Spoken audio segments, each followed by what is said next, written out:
Maria Josefa was the third wife of Kit Carson, the famous guide, hunter, and military general. Maria's story is of a young Hispanic girl from New Mexico who quickly became a woman and fulfilled her destiny as a loyal and faithful wife and mother. Maria's life in the mid-1800s was typical of the lives of many women of her culture and of that time period. These women faithfully kept their families together while their husbands were off at work, many times very far from home. Tonight, at the end of the presentation, you'll all have the opportunity to ask Maria Josefa questions about her life with Kit Carson, and then also to Dr. Center as a researcher and writer. So please help me welcome Maria Josefa Jaramillo Carson.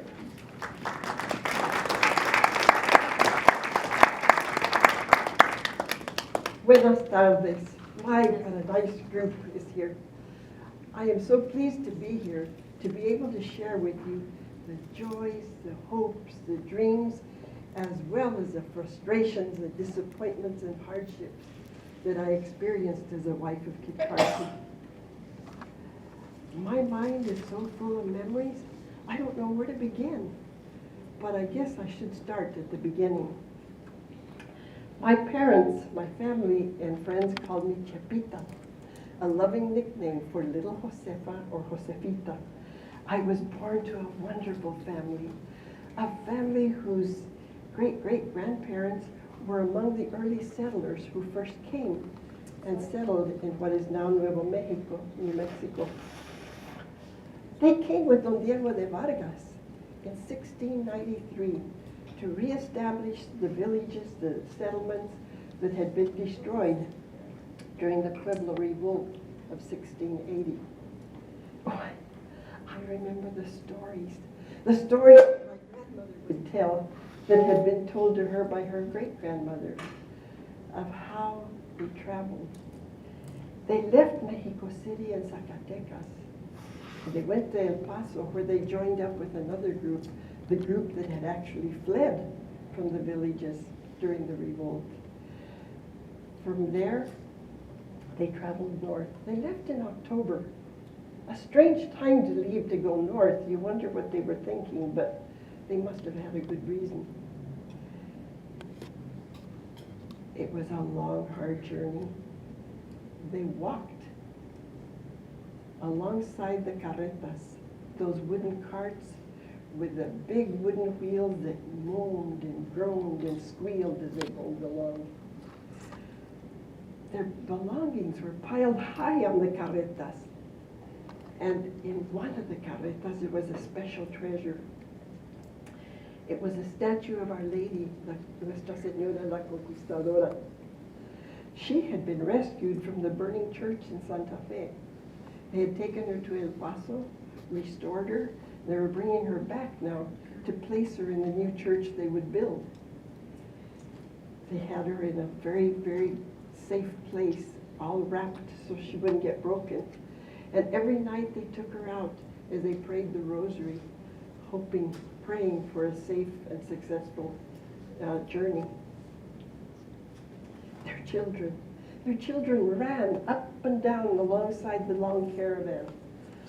And when they'd get tired, they'd come back to their family, perhaps be given a little snack, and then picked up and placed on top of the carretas to maybe take a nap. It was a very difficult journey. They suffered many hardships, and it had a few deaths along the way. But they made it. They got to Santa Fe in December. A cold, cold time. They camped outside of the settlement on the cold, cold ground. It took several weeks to get to displace the Indians from there. They had actually built, I don't know what I'm doing. They had actually built a big rock wall around the settlement. But with the help of 140 Pecos Pueblo Indians and all those prayers that they were saying to Nuestra Señora la Conquistadora, they were able to regain their settlement. It was a difficult winter. It was cold, and their homes had been pretty badly damaged. They were in need of much repair. They were low on food, and they didn't have much firewood, but they survived. And in the spring, several of the families decided to go farther north to reestablish the little village of Santa Cruz de la Cañada. And our families lived there for 5 generations. But then,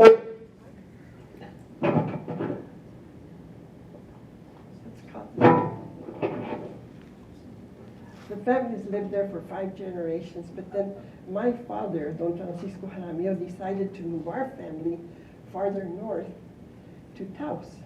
There he became a merchant on the Santa Fe Trail, and we became acquainted with all the trappers and traders that traveled along that trail. In fact, my sister Ignacia, who was 13 years older than I, became the wife of one of those gentlemen. His name was Charles Bent. My parents were not too happy with that union. They had hoped that we would marry descendants of the early colonists, and they had at least hoped for weddings in the church. That had not happened with Ignacia, but nevertheless, I spent a great deal of time at Ignacia's, where I played with her children. And it was there that a certain gentleman would come by to visit my brother-in-law Charles. His name was Cristobal Carson.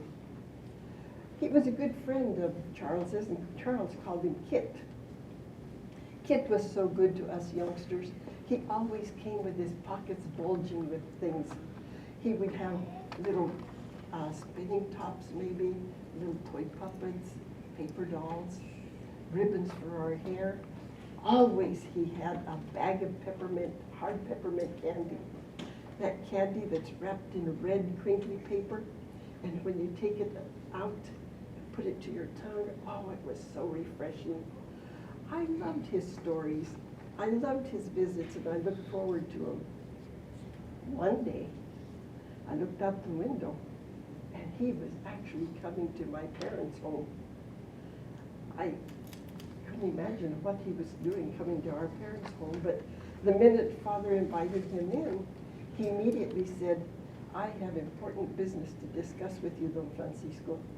Well, Mama and I, upon hearing that, decided to go to the kitchen so that they could talk. He left. I never even got to say hello to him. But I did overhear the conversation between my parents.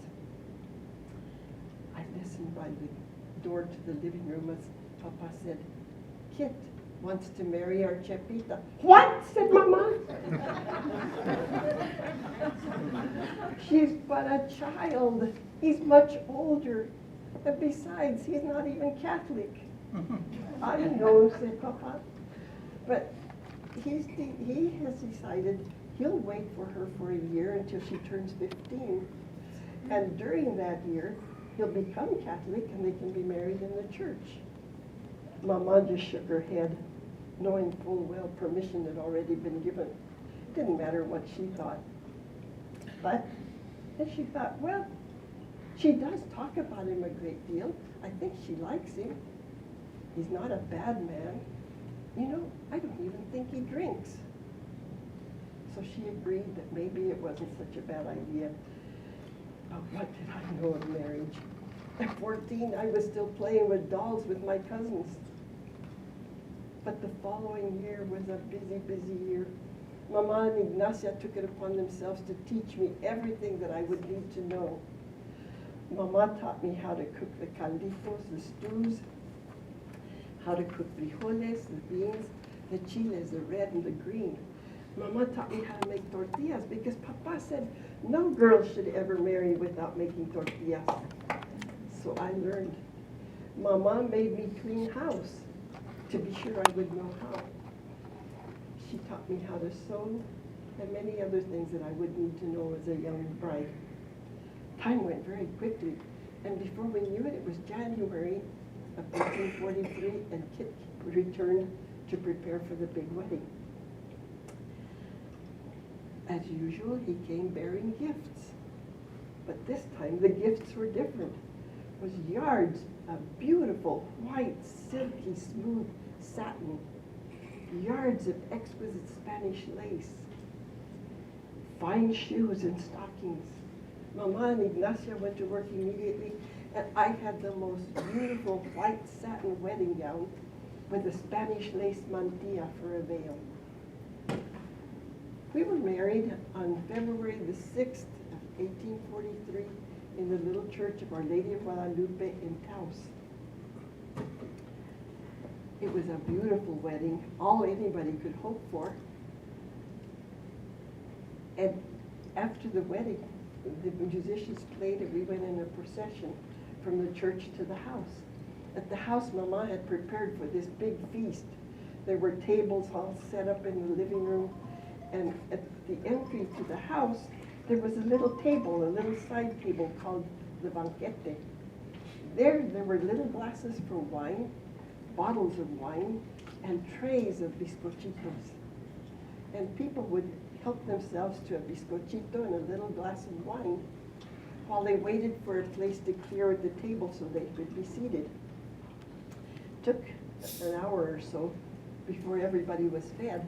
And when the meal was over, the tables were cleared clear out of the living room. The chairs were put around the room, and there was a dance. The musicians played beautiful music. My favorite part, they played that march, that La Marcha de los Novios, the wedding march where everybody goes round, and it's so much fun. Everybody took part in it.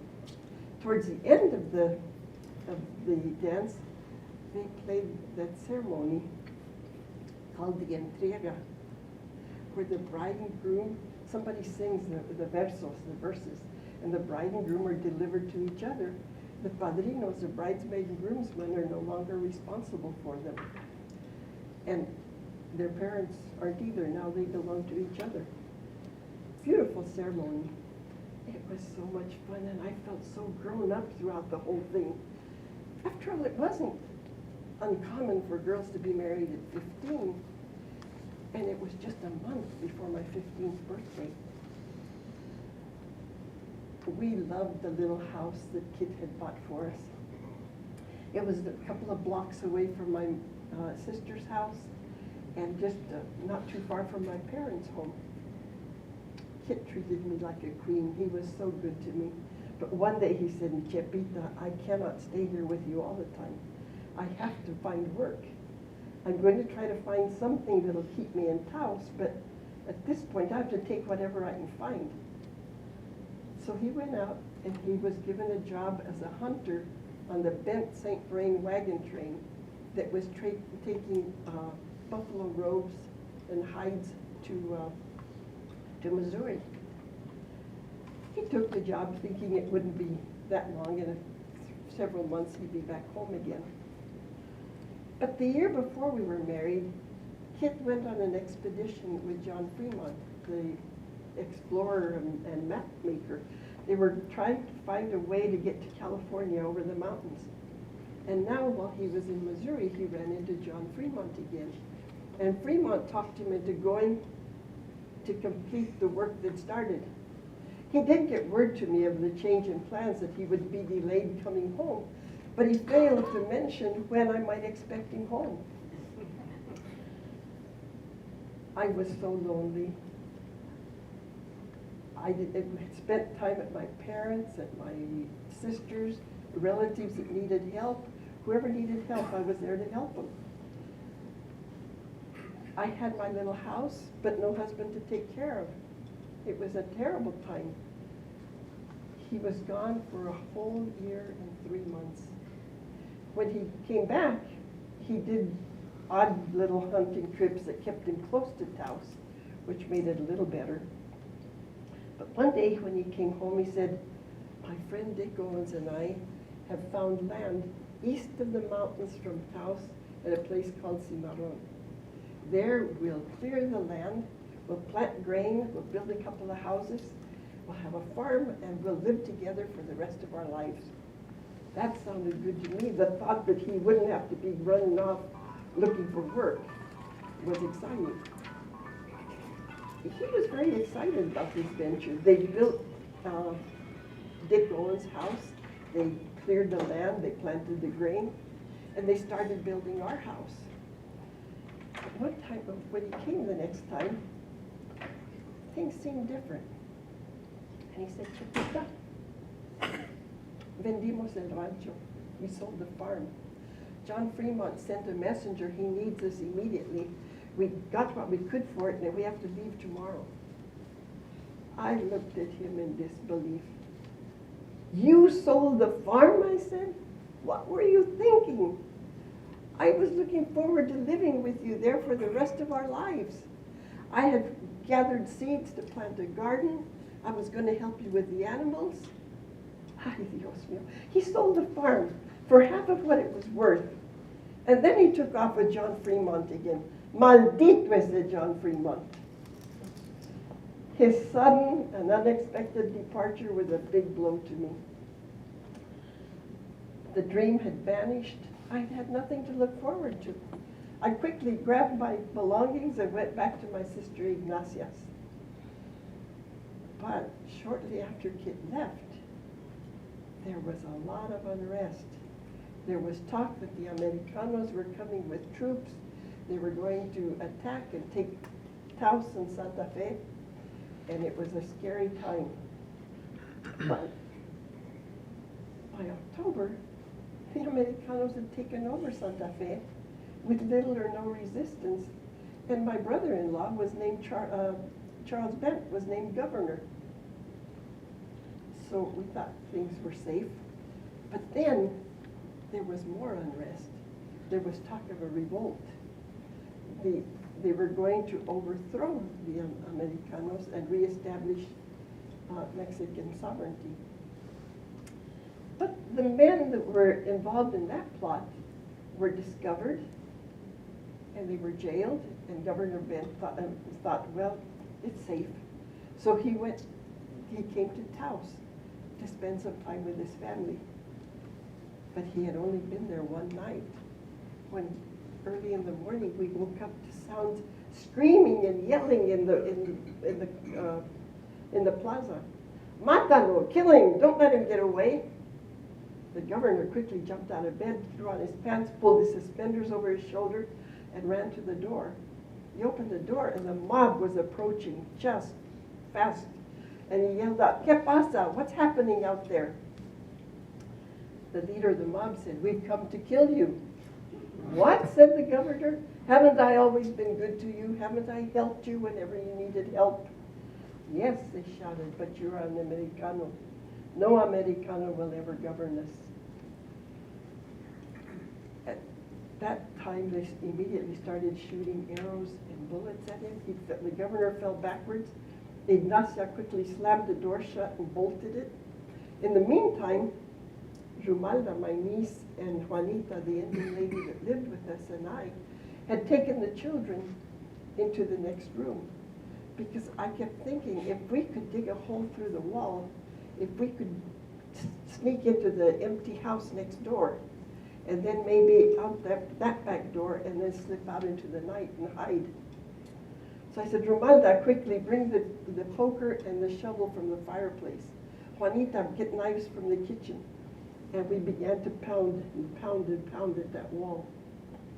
We soon had a circle big enough that the plaster came loose. Now help me quickly, get the knives and help me. And we poked at the adobes and loosened them and pulled them out. We soon had a hole big enough to crawl through. The hole's big enough, I think, I shouted. The governor shouted from the other room, Los niños primero, put the children through first. Then Chepita, you and Rumalda go through. By then, Ignacia had the governor in the room. He looked at the hole.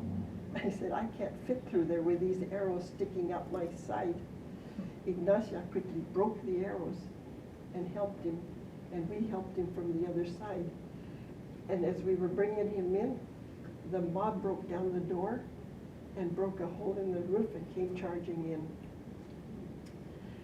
They went to shoot Ignacia, but Juanita, the Indian lady, stood in front of her, and they shot her instead.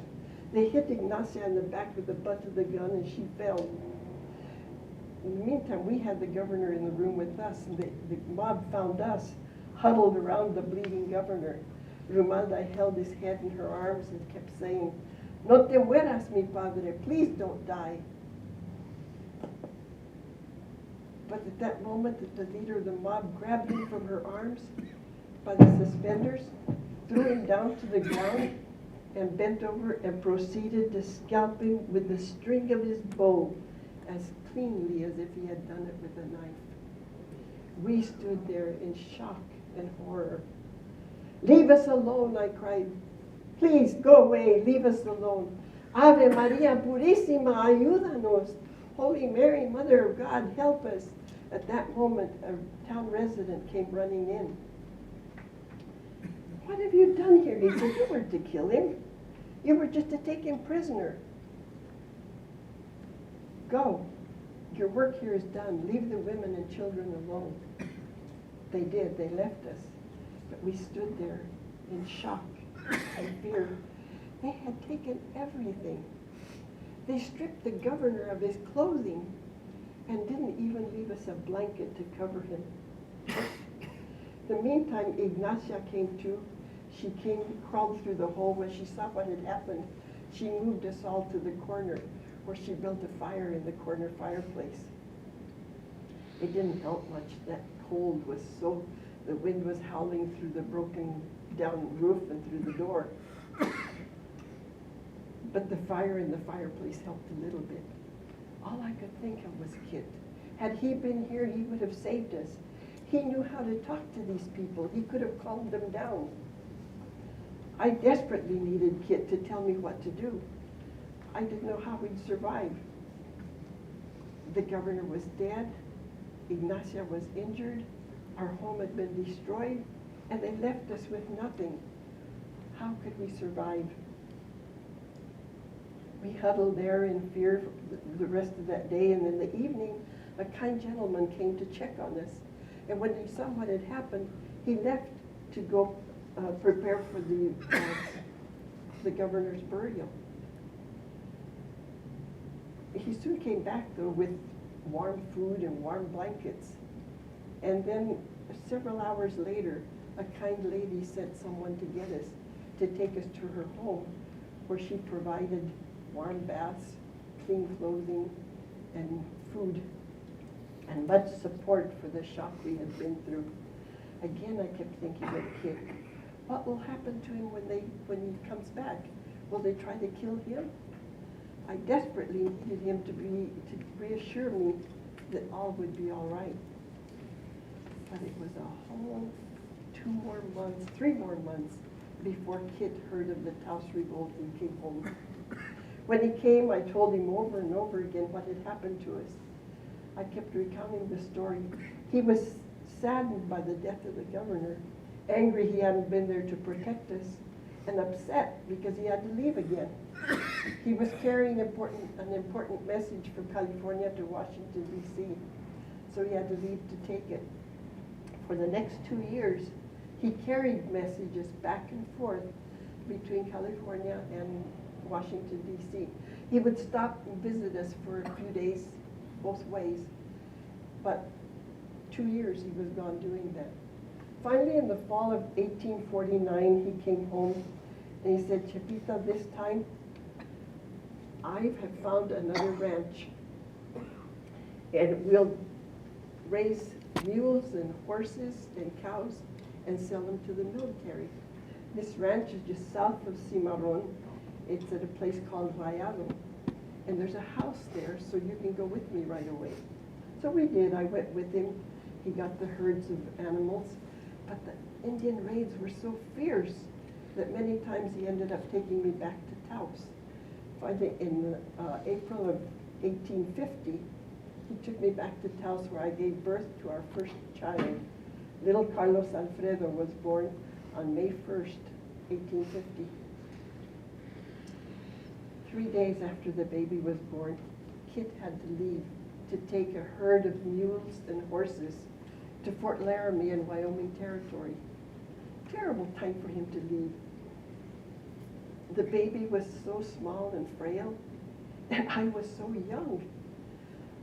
I didn't know what to do, so I quickly gathered all the baby's belongings, and we went back to my sister Ignacia's, where she helped me with little Carlos Alfredo. By the following spring, Kit's niece and nephew came to help him with the operation at Rayado, so he had a little more time, and I didn't spend as much time with him. But that spring, he decided, since there was someone there to take care of the farm, the ranch, he took a group of empty wagons to Missouri to bring back goods for Lucian Maxwell's trading post. When he got back from that trip, he found out that our little Carlos Alfredo had died shortly, about a month after his first birthday. After the baby died, I didn't want to stay in Taos by myself, and I spent more time with Kit at Rayado. The Indian raids were fierce, but we lived through them. And by October of 1852, he took me back to Taos, where I gave birth to our second son, William. This time, Kit stayed with me and helped me, which was good. But by the following spring, Kit and Lucian Maxwell came up with another bright idea. They took sheep and goats. They each bought large herds of sheep and goats. They left a week apart from each other so the herds wouldn't get mixed up. They went to California. They drove them all the way to California to sell them. When he came back, they left in the spring. They got back in December, just before Christmas, 1853. When he got to Santa Fe, he was very excited. His pockets were bulging. The sale of the sheep and goats had gone better than they had been expected them to be. And while he was there, he was named Indian agent, and he would be stationed in Taos. So he now had a job that would keep him close to home. He was excited when he got home, the sale of the sheep and the job, and he even had a brand new Singer sewing machine for me. I learned to sew, and I sewed all the clothing for the children. He held that position as Indian agent for 7 years. From 1854 to 1861, we were together longer than we'd ever been before, and of course, more children came. We had 3 more children during that time. And our family also included Teresina Bent, my niece, and 2 older Indian children that Kit had taken in while he was Indian agent. Oh, we also had little Juan, a little Navajo that the Utes had taken captive. One day I was feeding the children breakfast and I could hear horses outside and I heard men talking. I peeked through the kitchen window. There was a Ute war party sitting out in front of our house waiting for Kit. Kit wasn't home, so I waited a while to see if they would leave. When they didn't leave, I went ahead, opened the door, and stepped out and said, "Buenas tardes, señores. Kit isn't home. Can I help you?" "No," they said, "we'd hoped to talk to Kit." Well, I noticed sitting on the lap of one of the men was this little boy. His face was stained with tears and dirt, and he was petrified. He just looked totally scared. "Who's the child?" I asked. "Oh, he's a little Navajo that we raided their party at their village, and we took him, but we don't know what to do with him. All he does is cry." I knew what they would do with him. So I asked them, "What would you take for him?" And they said, "One of Kit's horses." So I went out in the stable behind, put a rope halter on a horse, brought him forward, handed it to him, and they handed the little boy to me. He threw his arms around my neck and his little legs around my waist. I knew at that moment he was mine. I loved our big family.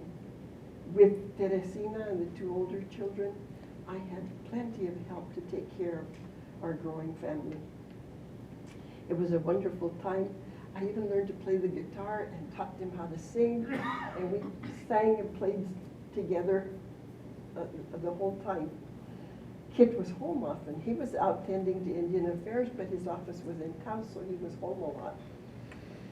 But in the fall of 1860, he and a bunch of other men, relatives and friends, went hunting to the San Juan Mountains. And while he was there, as they were traveling by horseback, the horse he was riding stumbled and went down the cliff taking Kit with them. He was badly hurt. When they brought him home, I didn't think he'd survive, but I dressed his wounds, cleaned him all up, and fed him the calditos that he liked. And by spring, it took him all winter, but by spring he was doing better. He had some internal wounds, though, that bothered him the rest of his life. But that following spring, there was news that the territory was being attacked from the south. So volunteers were needed. So Kit resigned his position as Indian agent and became a volunteer. Well, that was the Civil War that was going on, but those battles didn't last very long. And when that was over with, Kit figured he would be able to come home.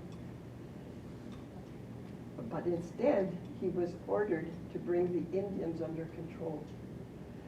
General Carleton knew of his work with the Indians and knew he understood them, and so he figured there was no one better that could work with the Indians and bring them under control than Kit.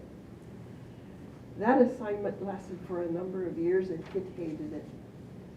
His body was not what it used to be. He was not well at all, and he hated what he was doing. He'd made wonderful friends with the Indians while he was Indian agent. Now he was ordered to lead regiments against them. It's a difficult time for him. He kept asking to be released from duty. By then, I gave birth to our 6th child, Rebecca. And he kept saying, wanting an assignment where the family could be close, and he could help with the family. But a whole 2 years went by with him asking to be released. Finally, in April of 1866, we got the message we'd been waiting for. He was ordered to go immediately to Fort Garland in Colorado Territory and assume command of the post. But by May 3rd, we moved into the commander's quarters, and we were there for a pleasant year and a half. It was a wonderful time for Kit and his children. They were always found playing out on the parade grounds. He would fill his pockets with candy, and they would wrestle him to the ground and empty them. They also loved keeping him company in his office. He had a wonderful time with the children.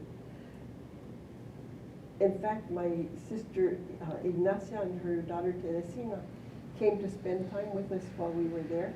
That was right after the birth of our 7th child, Estefanita.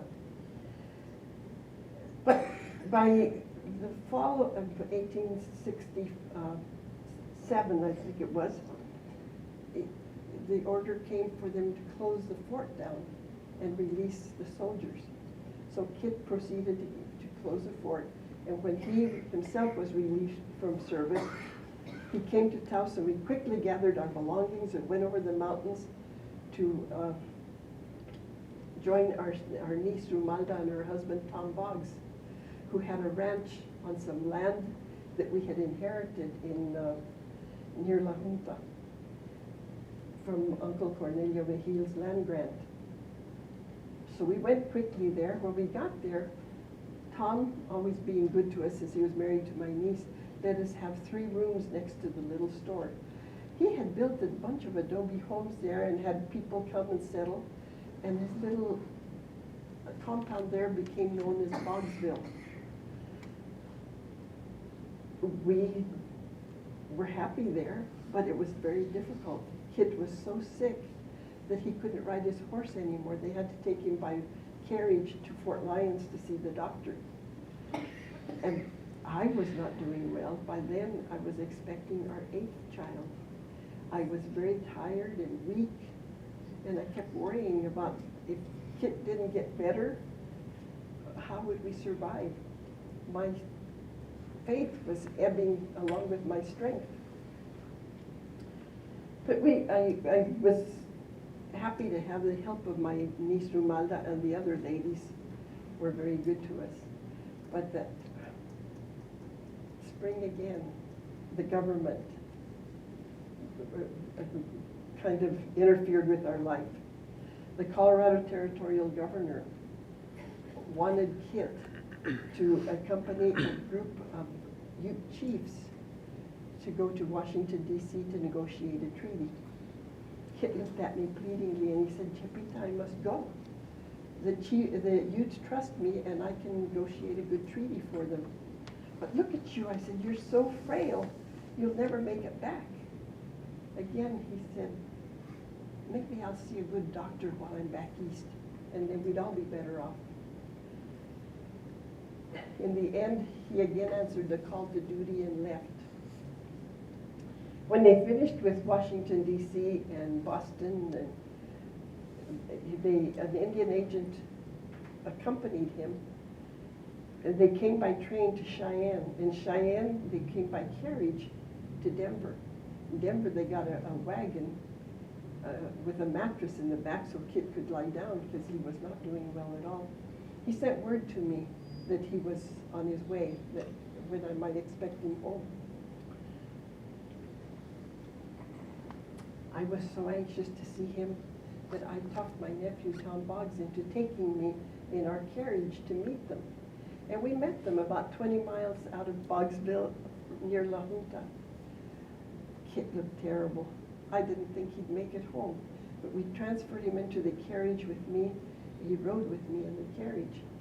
We did get home, but we made it, and the sight of his children and being back together at home where he could have food he liked, he began to recuperate and was again talking about building our home. I had not fared that well. 2 days of that bumpy road on the carriage, I gave birth to a tiny little baby girl. Kit held her in his hands and said, "Ay, que linda. I will name you Josefita after your mother." She was beautiful, but she was tiny, and I was weak. Kit was excited with his new little daughter, and for sure he was going to build our home. But 2 weeks went by, and I could not get out of bed. I was so weak. Finally, on April 28th, actually a month after my 40th birthday, I decided to try to sit up. I thought I must get better, because if something happens to Kit, what will happen to our children if I don't get better? So I sat up and proceeded to comb my daughter Teresina's hair, but the minute I sat up, I knew I was in trouble. "Kit," I called, "come quickly." He came as quickly as he could. He lifted my head up off the mattress, and I looked up at him and I said, "I think this is the end. I think I'm dying. I'm very sick." I looked up into his eyes. I gasped my last breath, and I closed my eyes forever. This time I had left him, but within a month he joined me, and we had indeed left our children, orphans for destiny to raise. Thank you for allowing me to share these moments with you.